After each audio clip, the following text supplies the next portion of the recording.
Welcome back to Naveen tutorial of commerce. ನಾನು ನಿಮ್ಮ Naveen S S. ಇವತ್ತಿನ ವಿಡಿಯೋದಲ್ಲಿ ನಾವು ಸೆಕೆಂಡ್ PUC ಅಕೌಂಟೆನ್ಸಿ ಸಬ್ಜೆಕ್ಟ್ನ 6 ಅಂಕಕ್ಕೆ ಬಹುಮುಖ್ಯವಾಗಿ ಕೇಳಬಹುದಂಥ ಪ್ರಶ್ನೆ profit and loss appropriation account ಬಗ್ಗೆ ಚರ್ಚೆ ಮಾಡ್ತಾ ಹೋಗೋಣ. ಅದಕ್ಕೂ ಮೊದಲು ನಮ್ಮ YouTube channel Naveen tutorial of ಕಾಮರ್ಸ್ಗೆ ಯಾರು ಸಬ್ಸ್ಕ್ರೈಬ್ ಆಗಿಲ್ಲ, ನಮ್ಮ ಯೂಟ್ಯೂಬ್ ಚಾನಲ್ಗೆ ಸಬ್ಸ್ಕ್ರೈಬ್ ಆಗಿ ಬೆಲ್ ಐಕನ್ನ ಒತ್ತೋದ್ರ ಮುಖಾಂತರ ನೋಟಿಫಿಕೇಷನ್ ತಗೊಳ್ಳಿ. ಹಾಗೆ ನಿಮ್ಮ ಸ್ನೇಹಿತರಿಗೆ ಇದನ್ನು ಶೇರ್ ಮಾಡಿ. ಮುಂದೆ ಬರುವಂಥ ಪರೀಕ್ಷೆಗೆ ಭಾಳಷ್ಟು ಸಹಕಾರಿ ಆಗುತ್ತೆ. ಅದರ ಜೊತೆಗೆ ನಿಮ್ಮ ಉಪನ್ಯಾಸಕರ ಸಲಹೆಯನ್ನು ಕೇಳಿ ಅಂತ ಹೇಳ್ತಾ ಇವತ್ತಿನ ವಿಡಿಯೋನ ಆರಂಭ ಮಾಡೋಣ. ಸೊ ಮೊದಲಿಗೆ ಪಾರ್ಟ್ನರ್ಶಿಪ್ ಅಂತ ಹೇಳಿದ್ರೇನು,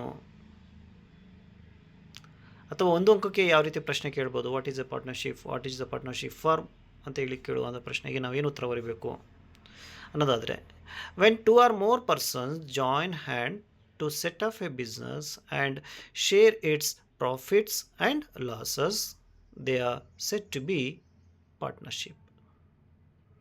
2 ಅಥವಾ 2ಕ್ಕಿಂತ ಹೆಚ್ಚು ವ್ಯಕ್ತಿಗಳು ಸೇರಿ ಒಂದು ಪಾಲುದಾರಿಕೆ ಸಂಸ್ಥೆಯನ್ನು ಆರಂಭ ಮಾಡಿ ಅದರಿಂದ ಬರುವಂಥ ಲಾಭ ಮತ್ತು ನಷ್ಟವನ್ನು ಹಂಚಿಕೊಳ್ಳುವಂಥ ಪ್ರಕ್ರಿಯೆಗೆ ನಾವೇನಂತ ಹೇಳ್ತೀವಿ, ಸಾಮಾನ್ಯವಾಗಿ ಪಾಲುದಾರಿಕೆ ಅಂತ ಹೇಳಿ ಕರಿತಾ ಹೋಗ್ತೀವಿ. ಸೊ ಇಲ್ಲಿ ಲಾಭ ಮತ್ತು ನಷ್ಟವನ್ನು ಹಂಚಿಕೊಳ್ಳೋದು ಅಂತ ಹೇಳ್ತೀವಿ, distribution of profit and loss. ಹಾಗಾದರೆ ನಾವು ಪಾರ್ಟ್ನರ್ಶಿಪ್ಪಲ್ಲಿ ಯಾವ ಅಕೌಂಟನ್ನು ಓಪನ್ ಮಾಡಬೇಕು? Okay, distribution of profit and loss account, profit and loss appropriation account. Open profit and loss appropriation account. So ನಾವು ಪ್ರಾಫಿಟ್ ಆ್ಯಂಡ್ ಲಾಸನ್ನು ಹಂಚ್ಕೊಳ್ಬೇಕು ಅಂತ ಹೇಳಿದ್ರೆ ಪ್ರಾಫಿಟ್ ಆ್ಯಂಡ್ ಲಾಸ್ ಅಪ್ರಾಪ್ರಿಯೇಷನ್ ಅಕೌಂಟನ್ನು open ಮಾಡಬೇಕು. ಅಪ್ರಾಪ್ರಿಯೇಷನ್ ಅಂತ ಹೇಳಿದ್ರೆ ಡಿಸ್ಟ್ರಿಬ್ಯೂಷನ್ ಅಂತ ಹೇಳಿ. So profit and loss appropriation account is an account merely extension of profit and loss account of the firm. It shows the profit are appropriated or distributed among the partners. Okay, so ಈ ಹಿಂದೆ ನಾವು ಏನು ಕಂಪ್ನಿಗಳಲ್ಲಿ profit and loss ಅಕೌಂಟನ್ನು open ಮಾಡ್ತಿದ್ದೋ ಅದರ ಒಂದು ಮುಂದುವರಿದ ಭಾಗ ಯಾವುದು? Profit and loss appropriation account. So ಇದರಲ್ಲಿ ನಾವು ಲಾಭವನ್ನು ಹಂಚ್ಕೊಳ್ತೀವಿ, ಆದರೆ ಹಂಚ್ಕೊಳ್ಳೋ ಮೊದಲು ಕೆಲವೊಂದು ಅಡ್ಜಸ್ಟ್ಮೆಂಟನ್ನು ಟ್ರೀಟ್ ಮಾಡ್ತೀವಿ. ಅವೆಲ್ಲ ತೆಗೆದಾದ್ಮೇಲೆ ನಾವೇನು ಮಾಡಬೇಕು? ಪ್ರಾಫಿಟನ್ನು ಪಾರ್ಟ್ನರ್ಸ್ಗೆ ಹಂಚಬೇಕು. ಹಾಗಾಗಿ so it is a profit and loss extension of profit and loss account ಅಂತ ಹೇಳಿ ಕರಿತಾ ಹೋಗ್ತೀವಿ. Merely extension of profit and loss account ಅಂತ ಹೇಳಿ ಕರಿತಾ ಹೋಗ್ತೀವಿ. ಓಕೆ, ಸೊ ಇದನ್ನು ನಿಮಗೆ 2 ಅಂಕಕ್ಕೆ ಕೇಳುವಂಥ ಪ್ರಶ್ನೆ ಆಗಿರ್ಬೋದು. What is a profit and loss appropriation account ಅಂತ ಕೇಳಿದ್ರೆ, profit and loss appropriation account is an merely extension of profit and loss account of the firm. It shows how profit are appropriated or distributed among the partners. ಇದು 2 ಅಂಕಕ್ಕೆ ಕೇಳುವಂಥ ಪ್ರಶ್ನೆ. ಹಾಗಾದರೆ 6 ಅಂಕಕ್ಕೆ ಯಾವ ರೀತಿ ಪ್ರಶ್ನೆ ಕೇಳ್ಬೋದು ನಿಮಗೆ? ಸೊ 6 ಅಂಕಕ್ಕೆ ಕೇಳುವಂಥದ್ದು, Shruti and Reshma are partners with a capital of rupees 3 lakh and 2 lakh respectively on 1st April 2014. They agreed to share profit in the ratio 2:1 for the year ending 31st March 2025.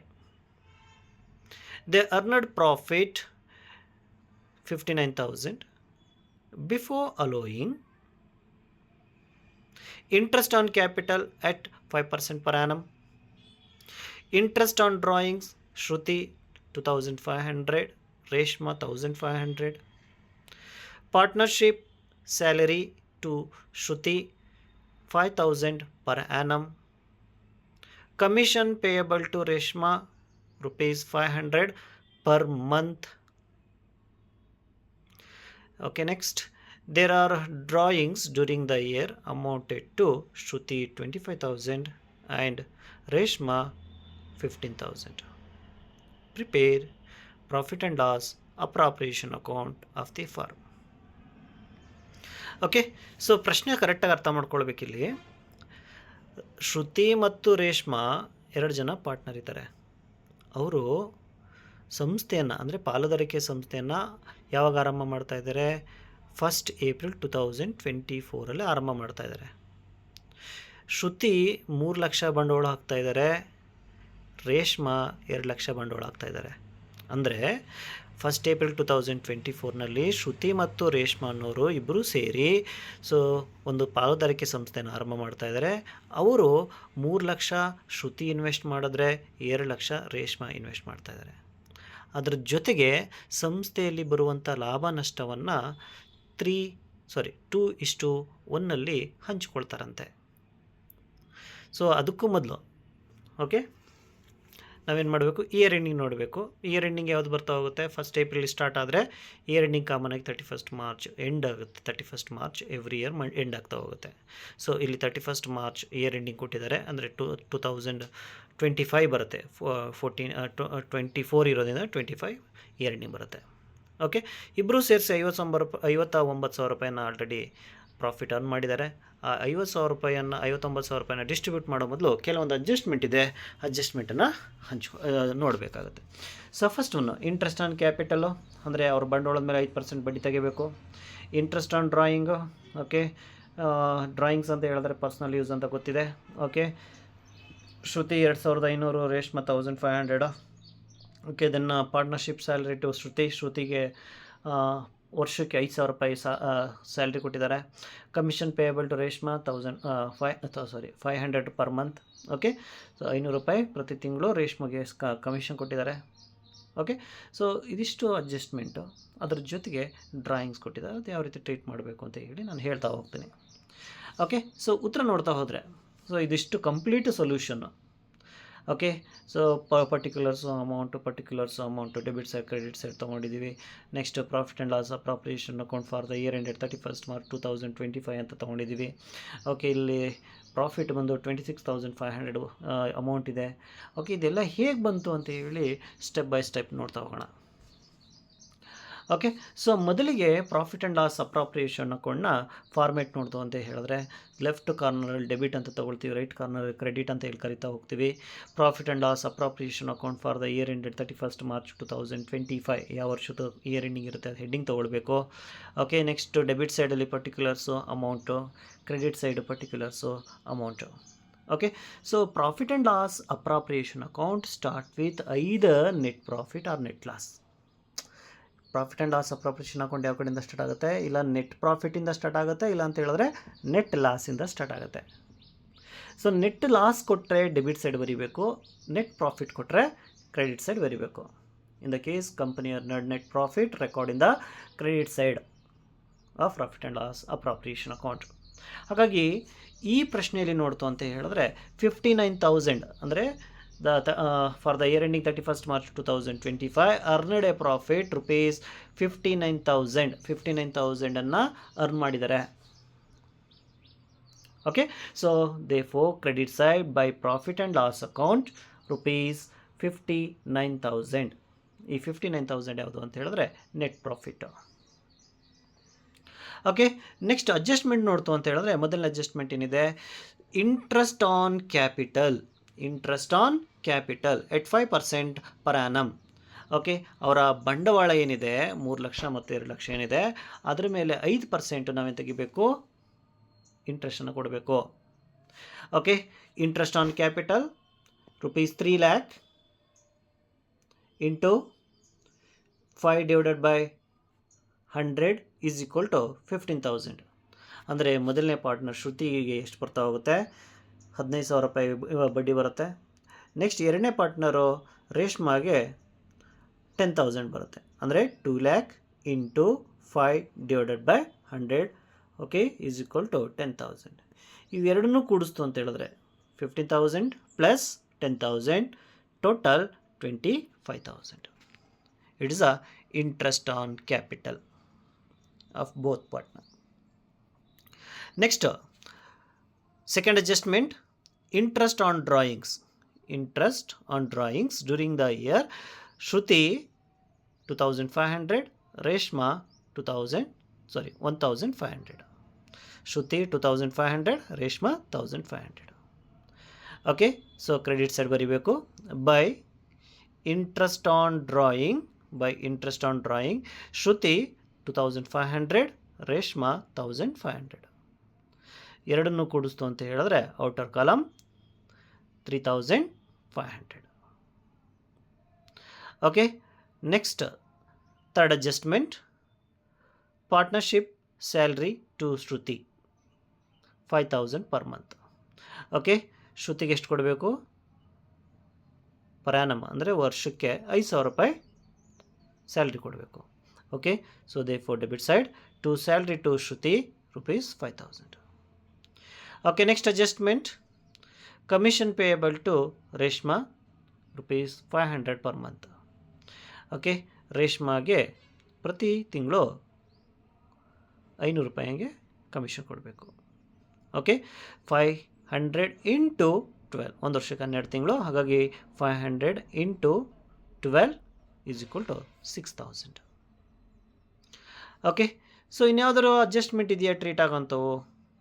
Okay, interest on calculator ತೊಗೊಂಡಿದ್ದೀವಿ, interest on drawing ತೊಗೊಂಡಿದ್ದೀವಿ, salary ತೊಗೊಂಡಿದ್ದೀವಿ, commission payable ತೊಗೊಂಡಿದ್ದೀವಿ. ಹಾಗಾದರೆ last ಇರೋದು there drawings during the year amounted to Shruti 25,000 and Reshma 15,000. ಈ amount ತೊಗೊಳ್ಬೇಕಾ? Okay, it is a completely ignore in the profit and loss appropriation account. Profit and loss appropriation ಅಕೌಂಟಲ್ಲಿ ಇದನ್ನು treat ಮಾಡಲಿಕ್ಕೆ ಬರಲ್ಲ. ಸೊ ಇನ್ ಕೇಸ್ ಯಾವಾಗ treat ಮಾಡ್ತೀವಿ? Adjustment related, ಅಂದರೆ interest on drawings adjustment ಕೊಟ್ಟಿಲ್ಲ ಅಂತ ಹೇಳಿದ್ರೆ, ಇಂಟ್ರೆಸ್ಟ್ ಆನ್ ಡ್ರಾಯಿಂಗ್ಸ್ ಅಡ್ಜಸ್ಟ್ಮೆಂಟ್ ಕೊಟ್ಟಿಲ್ಲ ಅಂತಂದರೆ ನಾವೇನು ಮಾಡಬೇಕು? ಈ ಅಡ್ಜಸ್ಟ್ಮೆಂಟನ್ನು ಟ್ರೀಟ್ ಮಾಡಬೇಕು. ಇಲ್ಲ ಅಂತ ಹೇಳಿದ್ರೆ ಕಂಪ್ಲೀಟಾಗಿ ಇಗ್ನೋರ್ ಮಾಡಬೇಕು. ಅಂದರೆ ಪರ್ಸೆಂಟೇಜ್ ಕೊಟ್ಟಿರ್ತಾರೆ, ಆ ಪರ್ಸೆಂಟೇಜ್ ಮೇಲೆ ನಾವು ಕ್ಯಾಲ್ಕುಲೇಟ್ ಮಾಡಬೇಕು. ಓಕೆ, ನೆಕ್ಸ್ಟು ಮುಂದೆ ಸ್ಟೆಪ್ ನೋಡ್ತು ಅಂತ ಹೇಳಿದ್ರೆ, ಸೊ ಎಲ್ಲ ಅಡ್ಜಸ್ಟ್ಮೆಂಟ್ ತೊಗೊಂಡಿದ್ದೀವಿ. ಓಕೆ, ನೆಕ್ಸ್ಟ್ ಏನು ಮಾಡಬೇಕು? ಟೋಟಲ್ ಮಾಡ್ಕೊಳ್ಬೇಕು. ಕಾಮನಾಗಿ 5 ಐಟಮೇ ಬರ್ತವೆ.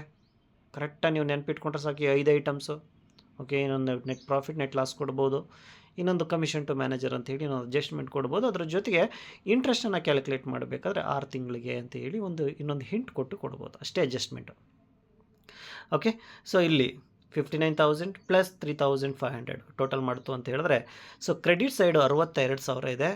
ಸೊ ಅದೇ ರೀತಿ ಡೆಬಿಟ್ ಸೈಡ್ ನೋಡ್ತು ಅಂತ ಹೇಳಿದ್ರೆ 25,000 ಪ್ಲಸ್ 5,000 ಪ್ಲಸ್ 6,000 ಅಂತ ಹೇಳಿದ್ರೆ, ಸೊ ಟೋಟಲಾಗಿ 35,000 ಬರುತ್ತೆ.